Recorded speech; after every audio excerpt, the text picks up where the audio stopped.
আসসালামু আলাইকুম।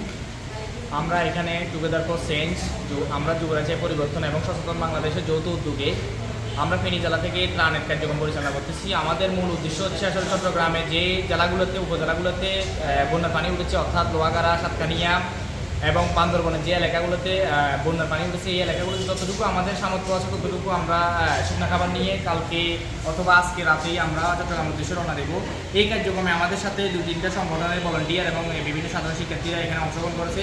তো আমরা আশাবাদী, যেহেতু 24-এর বন্যায় আমাদেরকে চট্টগ্রামবাসী সর্বাত্মক সহযোগিতা করেছে, তো আমরা সেই জন্য ফেনীবাসীর পক্ষ থেকে এবং বিভিন্ন ভলান্টিয়ার সাপোর্ট যতটুকু দরকার এবং রেস্কিউর জন্য আমাদের টিম থাকবে।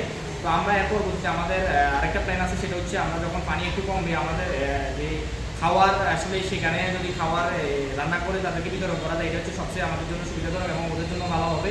তো আমাদের সংগঠনগুলো যেহেতু একসাথে উদ্যোগ নিয়েছে, আমরা আশাবাদী ফেনীতে যে সকল স্বেচ্ছাসেবী সংগঠন আরও আছে তারাও একসাথে উদ্যোগ নেবে এবং আমরা আশাবাদী ফেনীবাসী সবসময় চট্টগ্রামের পাশে থাকবে এবং আমাদের পাশেও সবসময় যেন চট্টগ্রামবাসী থাকে। ধন্যবাদ সবাই।